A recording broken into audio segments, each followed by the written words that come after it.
بسم اللہ الرحمن الرحیم کا شان بصیرت کا یوٹیوب چینل اور جس کتاب کو ہم مل کر پڑھ رہے ہیں اس کا نام ہے مفاتیح الحیات۔ یہ ہے پارٹ نمبر 5، پیج نمبر 52 پر ریڈنگ کا آغاز کرتے ہیں۔ ہیڈنگ ہے بعض ضروری تعلیمات، اور اس ہیڈنگ کے زیر نظر جو چیزیں ہم تک پہنچیں گی جن تعلیمات کے بارے میں، وہ ہیں کل 8 تعلیمات۔ میں پہلے ان کے نام آپ تک پہنچاتی ہوں۔ دینی علوم کی تعلیم، عقائد کی تعلیم، قرآن کی تعلیم، حدیث کی تعلیم، فقہ اور واجبات کی تعلیم، اس کے بعد ہے صنعت و حرفت کی تعلیم، اور پھر ہے دینی فنون کی تعلیم، اور آخر میں ہے کارآمد مہارتوں کی تعلیم۔ آئیے اب ایک ایک کے بارے میں مل کر پڑھتے ہیں۔ دینی علوم کی تعلیم۔ امام رضا علیہ السلام نے فرمایا کہ خدا اس بندے پر رحم کرے جو ہمارے امر کو زندہ کرے۔ میں یعنی کہ راوی بریکٹ پہ لکھا ہوا ہے، میں نے پوچھا کہ وہ آپ کے امر کو کیسے زندہ کرے؟ فرمایا وہ ہمارے علوم سیکھے اور لوگوں کو سکھائے، کیونکہ اگر لوگ ہمارے کلام کی خوبیوں سے آگاہ ہوں تو وہ ہماری مطابعت کریں گے۔ امام حسن عسکری علیہ السلام رسول اکرم صلی اللہ علیہ وآلہ وسلم سے نقل کرتے ہیں کہ آپ نے فرمایا کہ ہمارے پیروکاروں میں سے جو کوئی ہمارے علوم سے آشنا ہو اور کسی جاہل کو رہنمائی اور ہدایت سے نوازے اور اسے ہماری شریعت سکھائے، وہ جنت میں ہمارے ساتھ ہوگا۔ حوالہ نوٹ کر لیجئے، الاحتجاج صفحہ نمبر 16۔ نمبر 2، عقائد کی تعلیم۔ حدیث نبوی ہے اپنے بچوں کو سب سے پہلے کلمہ لا الہ الا اللہ بولنا سکھاؤ۔ حوالہ ہے کنز الاعمال جلد نمبر 16 صفحہ نمبر 441 441۔ ہم اس کتاب کے صفحہ نمبر 53 پر آ گئے ہیں۔ تیسرے نمبر پہ جو تعلیمات ہے وہ ہے قرآن کی تعلیم۔ امام باقر علیہ السلام سے مروی ہے کہ امیر المومنین اپنی اولاد کو حکم دیتے تھے کہ وہ قرآن پڑھیں، اور یہ حوالہ ہے الکافی جلد نمبر 8 صفحہ نمبر 150۔ اور ساتھ ہی لکھا ہے کہ حضرت رسول خدا صلی اللہ علیہ وآلہ وسلم کا ارشاد ہے کہ باپ کے اوپر بیٹی کا یہ حق ہے کہ باپ اسے سورہ نور سکھائے، اور یہ ہے حوالہ الکافی جلد نمبر 6 صفحہ نمبر 49۔ نیکسٹ ہے حدیث کی تعلیم۔ امام باقر علیہ السلام کا ارشاد ہے کہ دینی علوم سیکھنے میں ایک دوسرے سے آگے بڑھنے کی کوشش کرو۔ خدا کی قسم اگر تم کسی سچے انسان سے حلال و حرام کے بارے میں ایک حدیث سیکھ لو تو یہ اس دنیا اور اس کے اندر موجود سونے چاندی سے بہتر ہے۔ یہ خدا کے اس قول کی تفسیر ہے کہ رسول تمہیں جس چیز کا حکم دیں اس پر عمل کرو، اور جس چیز سے تمہیں روکیں اس سے اجتناب کرو، اور یہ ہے حوالہ الکافی جلد نمبر 8 صفحہ نمبر 150۔ آگے چلتے ہیں، نمبر 5 پہ ہے فقہ اور واجبات کی تعلیم۔ لکھا ہے الف ر سے ارث کے احکام کے بارے میں رسول خدا صلی اللہ علیہ وآلہ وسلم کا فرمان ہے کہ وراثت کے مسائل سیکھو اور لوگوں کو سکھاؤ، کیونکہ میں دنیا سے چلا جاؤں گا اور اس قدر فتنے ظاہر ہوں گے کہ ارث کے بارے میں اختلاف کرنے والے 2 افراد کو کوئی ایسا شخص نہیں ملے گا جو ان کے درمیان فیصلہ کرے، اور یہ ہے حوالہ اوالی العالی اور جلد نمبر 3 صفحہ نمبر 491۔ پھر اس کے بعد لکھا ہے کلمہ، فرائض اور در روایت داجا دال الف ج ہے، فقہی و ب معانی ارس است۔ پھر اس کی یہ فارسی کا تھا لیکن ہم نے پڑھ لیا۔ پھر آگے چلتے ہیں، لکھا ہے حضرت صلی اللہ علیہ وآلہ وسلم نے ہی فرمایا کہ عرض کے مسائل سیکھو اور لوگوں کو سکھاؤ، کیونکہ انہیں سیکھنا نصف علم ہے۔ اگر تم انہیں نہیں سیکھو گے تو یہ بھلا دیے جائیں گے۔ یہ وہ چیز ہے کہ جو سب سے پہلے میری امت سے جدا کر دی جائے گی، اور اس کا حوالہ نوٹ کیجئے، اوالی العالی جلد نمبر 3 صفحہ نمبر 491۔ اور یہ ہم آ گئے ہیں کتاب کے پیج نمبر 54 پر۔ لکھا ہے کسی شخص نے امیر المومنین علیہ السلام سے عرض کیا، میں تجارت کرنے کا خواہاں ہوں۔ آپ نے پوچھا کیا تو نے دین کا علم یعنی فقہ سیکھا ہے؟ اس نے کہا بعد میں سیکھوں گا۔ فرمایا وائے ہو تم پر، جاؤ پہلے فقہ سیکھو پھر تجارت کرو، کیونکہ جو شخص خرید و فروخت کرے لیکن حلال و حرام کے مسائل کے بارے میں سوال نہ کرے وہ ربا کے گرداب میں پھنستا چلا جائے گا۔ اور یہاں پر حوالہ نوٹ کیجئے، الکافی جلد نمبر 8 صفحہ نمبر 150۔ آگے چلتے ہیں، امام صادق علیہ السلام کے بقول مسلمانوں کی اصلاح صرف 3 چیزوں کے ذریعے ہو سکتی ہے، وہ 3 یہ ہیں: دین شناسی، مصیبتوں پر صبر اور امور زندگی کی درست منصوبہ بندی۔ اور اس کا حوالہ ہے الکافی جلد نمبر 8 صفحہ نمبر 150۔ نیکسٹ ہے 6 نمبر پہ ہے سند و حرفت کی تعلیم۔ امیر المومنین علیہ السلام کا ارشاد ہے کہ پاک دامنی کے ساتھ کسی پیشے میں مشغول ہونا ناپاک دولت سے بہتر ہے۔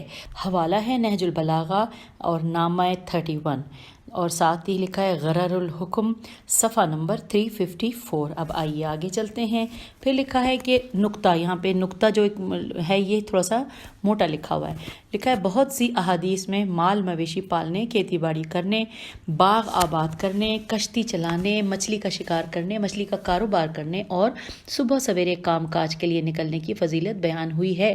جب دینی نقطہ نظر سے ان کاموں کی فضیلت ثابت ہے تو ان کو سکھانے کی اہمیت خود بخود ثابت ہو جاتی ہے۔ اب 7 ہے دینی فنون کی تعلیم۔ لکھا ہے اسلام نے بامقصد فنون سیکھنے، نیز توحید اور دینی معارف کی راہ میں فن اور ہنر کی رعنائیوں سے استفادہ کرنے کی تلقین کی ہے۔ ائمہ اہل بیت علیہم السلام نے دینی اور اعتقادی مضامین پر مشتمل اشعار سکھانے کی ترغیب دی ہے۔ امام صادق علیہ السلام نے فرمایا کہ امیر المومنین کو یہ بات پسند تھی کہ ابو طالب علیہ السلام کے اشعار نقل کیے جائیں اور ان کی تدوین عمل میں آئے۔ آپ فرماتے تھے کہ انہیں سیکھو اور اپنی اولاد کو سکھاؤ، کیونکہ وہ ابو طالب خدا کے دین پر تھے اور ان اشعار میں کثیر علم موجود ہے۔ اور یہ ہے حوالہ الکافی جلد نمبر 8 صفحہ نمبر 150۔ ہم کتاب کے صفحہ نمبر 55 پر ہیں۔ امام صادق علیہ السلام نے فرمایا کہ اے ہمارے شیعو، اپنی اولاد کو ابدی عین بے دال چھوٹی ابدی کے اشعار سکھاؤ، کیونکہ وہ خدا کے دین کا معتقد ہے۔ اور اس کا حوالہ نوٹ کیجئے، یہ ہے الکافی جلد نمبر 8 صفحہ نمبر 150۔ اس کا حوالہ بھی وہی ہے جو اس سے پہلے کا تھا۔ اب 8ویں نمبر کی اور آخری تعلیم جو یہاں پر جو ہیڈنگ ہے کہ کارآمد مہارتوں کی تعلیم، اس میں لکھا ہے رسول خدا صلی اللہ علیہ وآلہ وسلم کا ارشاد ہے کہ اپنے بچوں کو تیر اندازی سکھاؤ، اور اس کا حوالہ ہے النوادر صفحہ نمبر 49۔ آئیے اب آگے پڑھتے ہیں، اور لکھا ہے کہ ایک اور حدیث میں فرمایا کہ اپنے بچوں کو تیراکی سکھاؤ، اور اس کا بھی حوالہ جان لیجئے، یہ الکافی جلد نمبر 6 صفحہ نمبر 47 پہ آپ کو اس کا حوالہ ملے گا۔ اور اب ہم نئی ہیڈنگ کی طرف آ گئے ہیں۔ نئی ہیڈنگ ہے کہ علم سیکھنے اور سکھانے کے آداب۔ آئیے جانتے ہیں ان لوگوں سے علم سیکھنا جو اس کے اہل ہیں۔ رسول خدا صلی اللہ علیہ وآلہ وسلم نے فرمایا کہ علم سیکھنا ہر مسلمان پر واجب ہے، پس علم کو اس کے اصل سرچشموں اور اس کے اہل لوگوں سے حاصل کرو۔ اور یہ ہے حوالہ الاعمالی توسی صفحہ نمبر 569۔ پھر لکھا ہے ارشاد نبوی ہے کہ ذوالقرنین کی ایک وصیت یہ ہے کہ اس شخص سے علم مت سیکھو کہ جس نے اپنے علم سے فائدہ حاصل نہیں کیا ہے، کیونکہ جس شخص کا علم خود اسے فائدہ نہ پہنچائے وہ تجھے فائدہ نہیں پہنچا سکتا۔ اور اس کا حوالہ ہے الدعوت صفحہ نمبر 63۔ ہم آگے ہیں پیج 56 پر کتاب کے۔ آگے لکھا ہے امیر المومنین کا ارشاد ہے کہ لوگوں جان لو کہ علم کا ذخیرہ ان لوگوں کے پاس ہے جو اس کے اہل ہیں، بتحقیق تمہیں حکم دیا گیا ہے کہ تم ان لوگوں سے علم سیکھو جو اس کے اہل ہیں۔ اور یہاں پر حوالہ ہے جو کہ آپ نے نوٹ کرنا ہے، الکافی جلد نمبر 8 صفحہ نمبر 150۔ آگے چلتے ہیں، لکھا ہے صبر و استقامت۔ یہ چھوٹی چھوٹی ہیڈنگز ہیں، صبر و استقامت۔ اس کے بارے میں لکھا ہے کہ پیغمبر اکرم صلی اللہ علیہ وآلہ وسلم نے فرمایا کہ جو شخص علم سیکھنے کی خاطر گھڑی بھر کے لیے خضوع اور فروتنی کی تکلیف برداشت نہ کر سکے وہ ہمیشہ جہالت کی ذلت میں مبتلا رہے گا۔ اور یہ ہے حوالہ اوالی اللآلی جلد نمبر 1 صفحہ نمبر 285۔ آگے چلتے ہیں، ہیڈنگ ہے مطلب سب چھوٹی جو ہیڈنگ لکھی ہوئی کہ شرمانے سے اجتناب۔ لکھا ہے امام رضا علیہ السلام کا ارشاد ہے جس کے پاس علم نہیں ہے اسے علم سیکھنے سے نہیں شرمانا چاہیے۔ اور اس کا بھی حوالہ آپ نے نوٹ کرنا ہے، اور وہ حوالہ ہے میں آپ کو ساتھ ساتھ میں تفصیل سے اس کو بتانا چاہ رہی ہوں. الکافی جس کی جلد ہے 8 اور صفحہ نمبر ہے 150. اب آئیے آگے چلتے ہیں. سیکھنے کی خاطر خوشامد کرنے کا جواز. اس کے بارے میں لکھا ہے کہ رسول خدا صلی اللہ علیہ وآلہ وسلم نے فرمایا کہ خوشامد مومنوں کی خصلت نہیں مگر علم سیکھنے کی خاطر. اور اس کا حوالہ ہے عدت الدائی صفحہ نمبر 81. اب نیکسٹ چھوٹی سی سب ہیڈنگ ہے کہ دنیاوی مقاصد سے اجتناب. لکھا ہے ارشاد نبوی ہے دانشوروں کے مقابلے میں فخر و مباحات کرنے، بے خرد لوگوں سے مجادلہ کرنے، محافل میں دکھاوا کرنے، نیز جاہ طلبی کی خاطر لوگوں کی توجہ اپنی طرف مبذول کرنے کے لیے علم حاصل نہ کرو، کیونکہ جو کوئی ایسا کرے اس کا ٹھکانہ آتش ہے. قیامت کے دن اس کا علم اس کے خلاف ایک حجت قرار پائے گا. اس کے بجائے تم علم سیکھو اور دوسروں کو سکھاؤ. اور یہ ہے حوالہ ارشاد القلوب صفحہ نمبر 16. ہم آ گئے ہیں کتاب کے پیج نمبر 57 پہ. لکھا ہے راوی کہتا ہے کہ میں نے امام صادق علیہ السلام کو یہ فرماتے سنا کہ جو شخص اپنے علم کو کمائی کا ذریعہ بنائے وہ محتاج ہو جائے گا. میں راوی یہاں پہ لکھا ہے بریکٹ میں آپ سے عرض پرداز ہوا کہ میں آپ کی قربان جاؤں. آپ کے بعض شیعہ اور دوست دار وہ ہیں کہ جو آپ کے علوم سیکھتے ہیں اور آپ کے شیعوں کے درمیان ان علوم کی ترویج کرتے ہیں، اور لوگ بھی ان کے ساتھ نیکی کرتے ہیں، انہیں تحائف دیتے ہیں اور ان کی تعظیم بجا لاتے ہیں. آپ نے فرمایا یہ لوگ علم کو کمائی کا ذریعہ بنانے والے نہیں ہیں. علم کو کمائی کا ذریعہ بنانے والے وہ ہیں کہ جو علم اور ہدایت الہی کے بغیر دنیا کے عارضی اور بے قیمت مال کی لالچ میں فتویٰ دیتے ہیں تاکہ دوسروں کے حقوق کو پامال کریں. اور یہ آپ نوٹ کیجئے، اس کا حوالہ ہے الکافی جلد نمبر 8 صفحہ نمبر 150. اب آئیے آگے کی طرف چلتے ہیں. اب یہاں پہ چھوٹی ہیڈنگ ہے علم کی کتاب. لکھا ہے امام حسن علیہ السلام نے اپنے بیٹوں اور بھتیجوں کو بلایا اور ان سے فرمایا کہ آج تم اپنے گھرانوں کے کم سن بچے ہو اور ایک دن آئے گا کہ تم کچھ لوگوں کے عمر رسیدہ بزرگ بن جاؤ گے. پس علم سیکھو.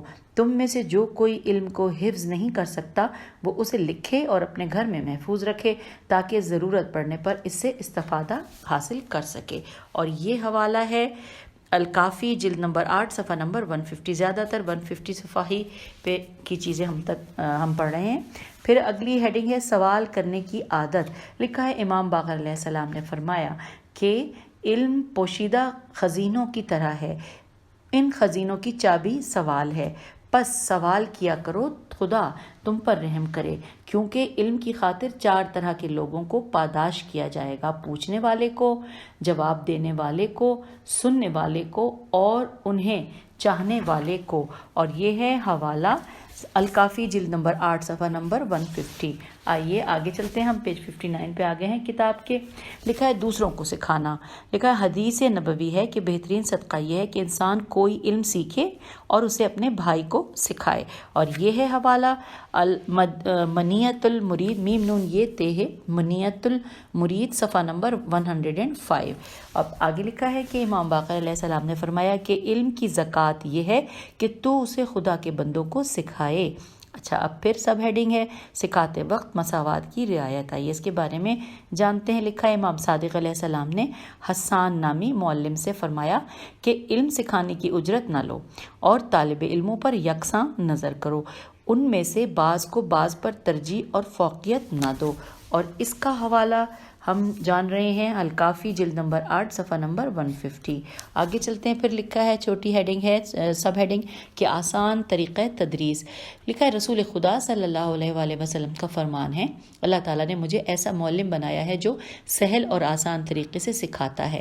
اور اس کا حوالہ نوٹ کیجئے الجامع الصغیر جلد نمبر 1 صفحہ نمبر 273. اور اب پھر ہیڈنگ ہے کہ علم سکھانے کا انعام.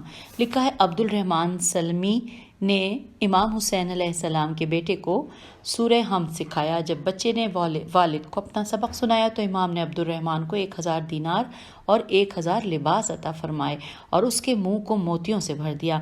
جب اس بارے میں آپ پر اعتراض ہوا تو آپ نے فرمایا کہ یہ اس کی عطا یعنی جو بریکٹ میں لکھا ہے سورہ حمد کی تعلیم اس کے مقابلے میں کچھ بھی نہیں ہے. اور حوالہ ہے الکافی جلد نمبر 8 صفحہ نمبر 150، اور یہ تھا پیج 59 جو ہم نے اس میں ایک ہی لائن تھی۔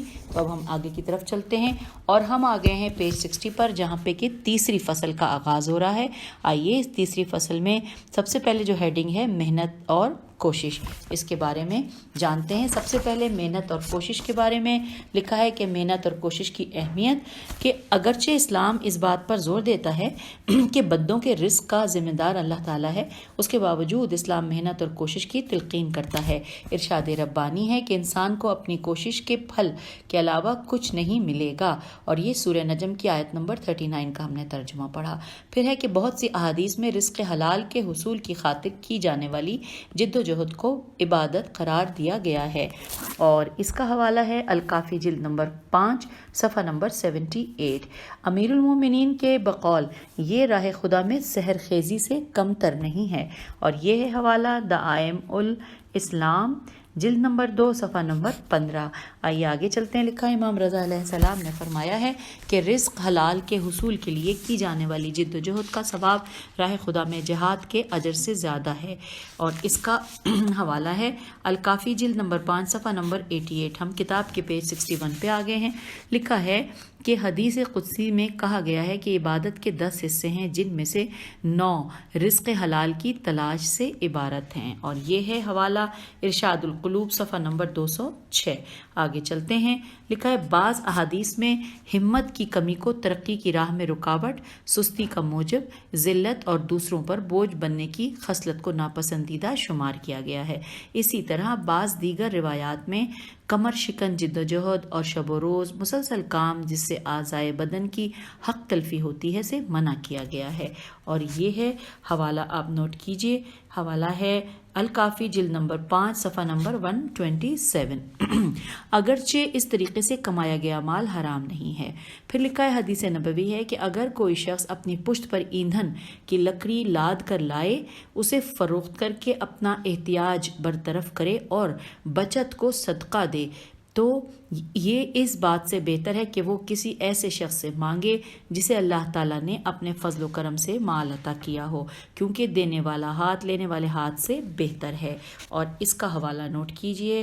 یہ حوالہ تنبیہ الخواطر و نزہۃ النواظر جلد نمبر 2 صفحہ نمبر 229۔ آگے چلتے ہیں۔ لکھا ہے فرمان نبوی کی روح سے جس شخص کو محنت و مشقت کی تھکاوٹ کے باعث نیند آ جائے اس کی مغفرت ہو جاتی ہے، اور اس کا حوالہ ہے الاعمالی صدوق صفحہ نمبر 289۔ آگے لکھا ہے کہ آپ علیہ السلام نے فرمایا کہ جو شخص اپنے اور اپنے گھرانے کے لیے روزی کمانے کی خاطر سفر کرے وہ قیامت کے دن عرش الہی کے سائے میں ہوگا، اور اس کا حوالہ ہے دائم الاسلام جلد نمبر 2 اور صفحہ نمبر 15۔ پھر لکھا ہے کہ امیر المومنین علیہ السلام نے فرمایا کہ اگر تم نجات کے طلبگار ہو تو کوشش اور جد و جہد کی عادت ڈالو، اور یہ حوالہ غرر الحکم صفحہ نمبر 266۔ اب اگلی ہیڈنگ آ گئی ہے جس کو پڑھنے کے لیے ہم پیج نمبر 62 پر آ گئے ہیں اس کتاب کے۔ لکھا ہے کہ محنت مزدوری انبیاء اور ائمہ کی سیرت، یہ ہے ہیڈنگ، اس کے بارے میں ہم جانتے ہیں۔ لکھا ہے اللہ تعالیٰ قرآن میں حضرت داؤد علیہ السلام کے بارے میں فرماتا ہے، اور ہم نے اسے زرہ بنانے کا فن سکھایا جو تمہارے لیے فائدہ مند ہے تاکہ وہ تمہیں جنگوں کے دوران ہتھیاروں کے کاری نقصانات سے بچائے، تو کیا تم ہماری نعمتوں پر شکر کرنے والے بنو گے؟ یہاں پہ سوالیہ نشان ہے، اور حوالہ ہے سورہ انبیاء کی یہ آیت نمبر 80 کا ہم نے یہ ترجمہ پڑھا۔ پھر چلتے ہیں آگے۔ لکھا ہے رسول اکرم صلی اللہ علیہ وآلہ وسلم نے فرمایا کہ کوئی شخص اپنی محنت سے کمائے ہوئے کھانے سے بہتر غذا نہیں کھاتا۔ داؤد پیغمبر اپنے ہاتھ کی کمائی کھاتے تھے، اور یہ ہے کنز الاعمال جلد نمبر 4 صفحہ نمبر 8، یہ ہے اس کا حوالہ تھا۔ پھر لکھا ہے کہ امیر المومنین علیہ السلام کے بقول اللہ نے داؤد پر وحی کی تو اچھا بندہ ہے بشرطے کہ بیت المال سے نہ کھائے بلکہ اپنے ہاتھ سے محنت و مشقت کرے۔ پس داؤد 40 دن تک روتے رہے، تب خدا نے لوہے پر وحی فرمائی، تو میرے بندے داؤد کے کے لیے نرم ہو جا۔ حکم الہی سے لوہا حضرت داؤد کے لیے نرم ہو گیا۔ پھر داؤد ہر روز 1 زرہ بنا کر 1000 درہم میں فروخت کرتے رہے، یوں وہ بیت المال سے بے نیاز ہو گئے۔ اور یہ ہے حوالہ نوٹ کیجئے، الکافی جلد نمبر 5 صفحہ نمبر 74۔ آگے پڑھتے ہیں، لکھا ہے کسی نے امام صادق علیہ السلام سے عرض کی کہ میں اپنے ہاتھ سے محنت نہیں کر سکتا، میں تجارت سے بھی خوب واقف نہیں ہوں، آج کل میں محتاج اور تنگ دست ہوں۔ تو امام نے فرمایا محنت مزدوری کر اور اپنے سر پر بوجھ اٹھا تاکہ تو لوگوں سے بے نیاز ہو جائے۔ تو رسول اللہ صلی اللہ علیہ وآلہ وسلم نے بھی اپنے کندھے پر پتھر اٹھایا تھا اور اسے اپنے باغ کی دیوار میں چن دیا تھا، وہ پتھر آج بھی وہاں موجود ہے۔ اور یہ حوالہ ہے الکافی جلد نمبر 5 صفحہ نمبر 76 اور 77 میں۔ ہم آگے ہیں کتاب کے پیج نمبر 63 پر۔ امام صادق علیہ السلام سے مروی ہے کہ امیر المومنین ایندھن کی لکڑی جمع کرتے تھے، کنویں سے پانی نکالتے تھے اور ہل چلاتے تھے۔ آپ نے اپنے ہاتھ کی کمائی سے 1000 غلام آزاد کیے۔ آپ گھر کو جھاڑو دیتے تھے جبکہ فاطمہ سلام اللہ علیہا اپنے ہاتھوں سے گندم پیس کر اس کا خمیر بناتی اور اس سے روٹی پکاتی تھیں۔ اور اس کا حوالہ بھی آپ نوٹ کیجئے، یہ حوالہ ہے الکافی جلد نمبر 5 صفحہ نمبر 74۔ اور اس میں ساتھ ہی ایک حوالہ اور ہے الفقی جلد نمبر 3 اور صفحہ نمبر 169۔ آئیے اب آگے چلتے ہیں۔ لکھا ہے کہ راوی کہتا ہے کہ جب امیر المومنین جہاد سے فارغ ہوتے تھے تو آپ لوگوں کو علم سکھانے اور ان کے درمیان فیصلہ کرنے میں مشغول ہوتے تھے۔ جب آپ اس سے بھی فارغ ہوتے تھے تو اپنے باغ میں کام کرتے تھے، اس کے ساتھ ساتھ آپ اللہ تعالیٰ کے ذکر میں بھی مصروف رہتے تھے۔ اور یہ حوالہ عدت الدائی صفحہ نمبر 111۔ آئیے آگے چلتے ہیں۔ ہم حسن بن علی بن ابی حمزہ اپنے والد سے نقل کرتا ہے کہ اس نے کہا کہ میں نے امام موسیٰ کاظم علیہ السلام کو اپنی زمین میں کام کرتے دیکھا، آپ کے پاؤں پسینے میں شرابور تھے۔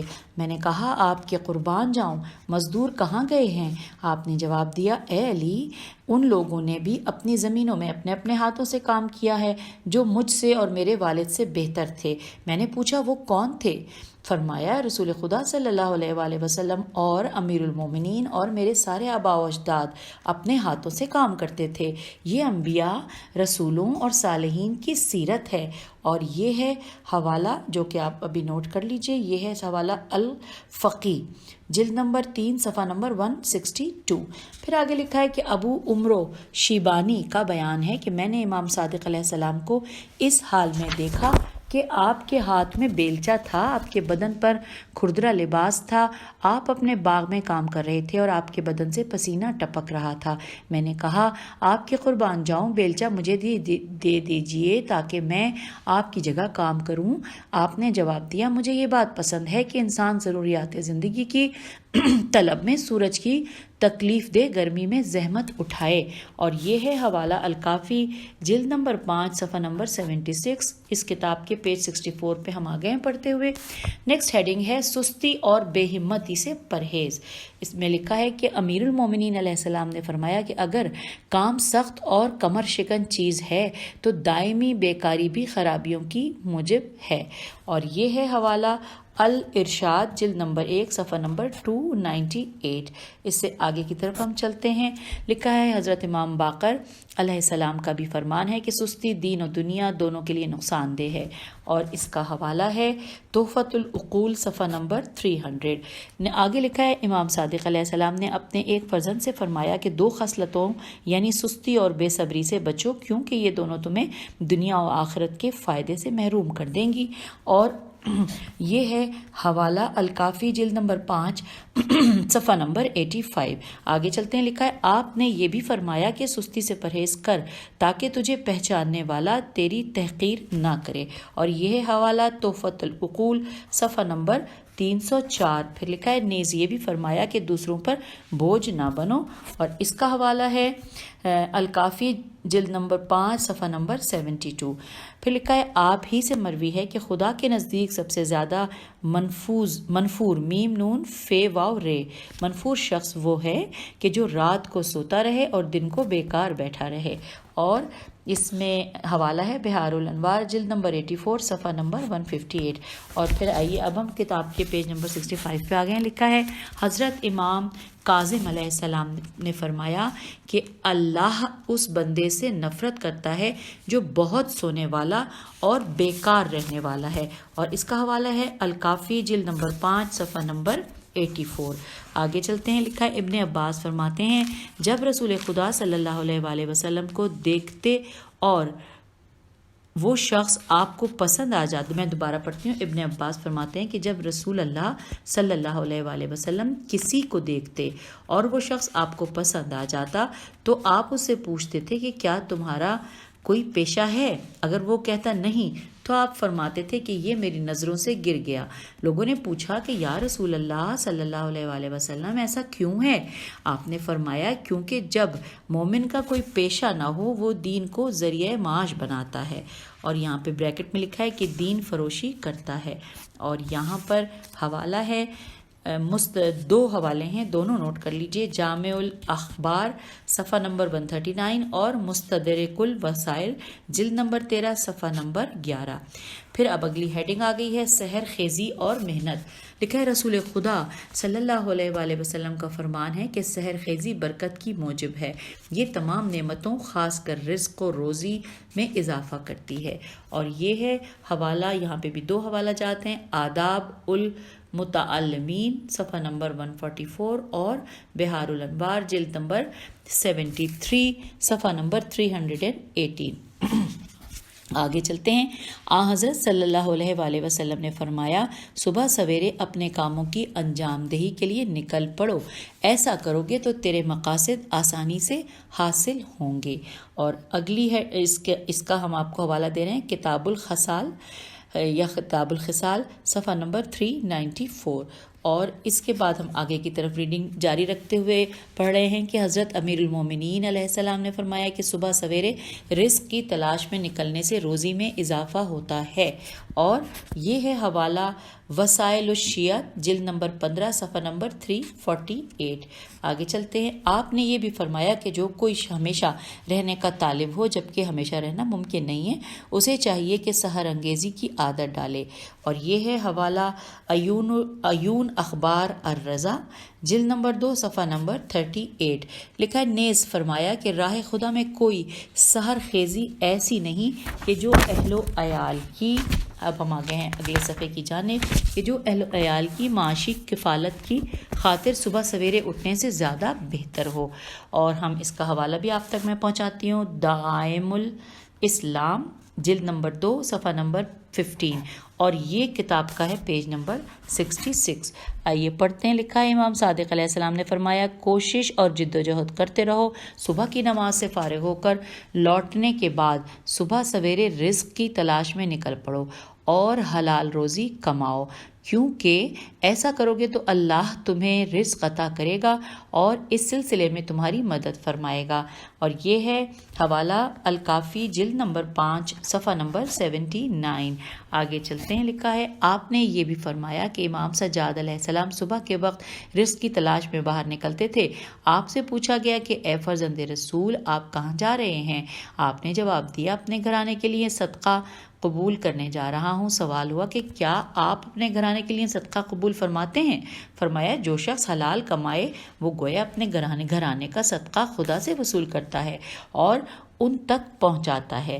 تو یہ حوالہ نوٹ کر لیجئے، یہاں پہ یہ بات مکمل ہو گئی۔ حوالہ ہے الکافی جلد نمبر 4 صفحہ نمبر 12۔ اور اب اگلی ہیڈنگ ہے مینجمنٹ اور حکمت عملی۔ لکھا ہے امام صادق علیہ السلام کا فرمان ہے مسلمان کی اصلاح صرف 3 چیزوں سے ہو سکتی ہے، کہ جو یہ ہیں کیا، کہ دین کی شناخت، مصیبتوں پر صبر اور امور زندگی کی صحیح منصوبہ بندی۔ اور یہ ہے حوالہ الکافی جلد نمبر 5 صفحہ نمبر 87۔ آگے چلتے ہیں۔ لکھا ہے آپ نے یہ بھی فرمایا کہ بڑے اور اہم امور جو نظارت کے محتاج ہیں، نون زوئے الف ریتے محتاج ہیں، خود انجام دو اور چھوٹے امور دوسروں کے سپرد کرو. اور اس کا حوالہ ہے الفقی جلد نمبر 3 صفحہ نمبر 169. آگے لکھا ہے کہ نیز فرمایا کہ تیری معاشی سرگرمیوں کی مقدار وقت ضائع کرنے والے بیکار لوگوں کی کوشش سے زیادہ ہونی چاہیے اور ان لالچیوں کی کوششوں سے کم ہونی چاہیے کہ جو دنیا سے خوش اور مطمئن ہے. پس اس شخص کی طرح حصول رزق کے لیے کوشش کر کہ جو با انصاف اور پاک دامن ہو تاکہ تیرا مقام سست اور ناتوان لوگوں سے بالا تر ہو اور تو اتنا کمائے کہ جو ایک مومن کے لیے ضروری ہے اور اس کے ساتھ ہی لطف الہی کی امید رکھو کیونکہ جو مالدار خدا کا شکر ادا نہیں کرتے وہ در حقیقت مالدار نہیں بلکہ تہی دست ہے. اور اس کا حوالہ ہے تہذیب الاحکام جلد نمبر 6 صفحہ نمبر 322. اور جب ہم یہ پڑھ رہے تھے تو پڑھتے پڑھتے ہم پیج نمبر 67 پہ آ گئے تھے. اب ہم پیج 68 پر آ گئے ہیں کیونکہ بس 67 پیج پہ تھوڑی ہی عبارت لکھی تھی. پیج نمبر 68 پر ہم چوتھی فصل کو پڑھنے جا رہے ہیں اور چوتھی فصل کی مین ہیڈنگ ہے جسم و جان کی حفاظت اور انہیں نقصان پہنچانے کی حرمت. لکھا ہے انسان خدا کی مخلوق اس کا خلیفہ اور اس کا امانت دار ہے. وہ اس زندگی کے لیے خلق ہوا ہے جس کی سرگرمیوں اور جہتوں کا محور آیہ شریفہ. اب یہ آیہ شریفہ جو ہے یہ سورہ انفال کی آیت نمبر 24 ہے کہ اس کی روح سے اللہ تعالیٰ کی ذات ہے. زندگی اور بندگی کے میدان میں انسان کو ایک صحیح و سالم جسم کی ضرورت ہوتی ہے. انسان کی مادی اور معنوی سرگرمیوں کا دار و مدار اس بات پر ہے کہ وہ اپنی جسمانی سلامتی سے بھرپور اور ہمہ پہلو استفادہ کرے. حدیث نبوی میں اسے ایک ایسی نعمت کہا گیا ہے کہ جو لوگوں کی نظروں سے پوشیدہ اور مجہول ہے. اور یہ اس کا حوالہ ہے اللہ کے جس میں لکھا ہے حاشیے میں کہ اللہ اور رسول کی دعوت پر لبیک کہو کہ جب وہ تمہیں اس چیز کی طرف بلائیں جو تمہیں زندگی عطا کرے. بس یہی لکھا ہوا ہے یہاں پر حوالہ. اور آگے پڑھتے ہیں. لکھا ہے کہ اس کی وجہ یہ ہے کہ زندگی اور خدا کی بندگی کے میدانوں میں اطمینان و سکون کا ایک عامل جسم و جان کی سلامتی ہے. بنا بری عقل و شریعت دونوں کی روح سے جسم و جان کی سلامتی کا تحفظ لازم اور واجب ہے. عقل و شرع کی روح سے یہ جائز نہیں ہے کہ انسان سخت ترین مصیبت اور غم و اندوہ کے وقت بھی جان بوجھ کر اپنے جسم و جان کو نقصان پہنچائے بلکہ یہ حرام ہے.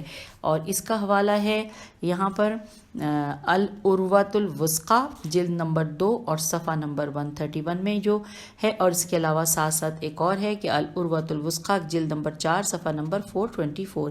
یہاں پر یہ 2 حوالے میری نظر سے گزرے ہیں. اب ہم آگے ہیں پڑھتے ہوئے. اس کتاب کے پیج نمبر 69 پہ لکھا ہے بعض احادیث میں جسم و جان کی حفاظت کرنے اور انہیں نقصان پہنچانے سے اجتناب کرنے پر خوب زور دیا گیا ہے. چنانچہ بعض روایات میں جسم اور جسمانی اعضاء کو خدا کی امانت قرار دیا گیا ہے. اللہ تعالیٰ نے امانتوں کی رعایت کو حقیقی نمازیوں اور مومنوں کی نمایاں خصوصیات میں شمار کیا ہے. اب یہاں پر عربی کی ایک آیت ہے کہ جو سورہ معارج کی آیت نمبر 32 ہے.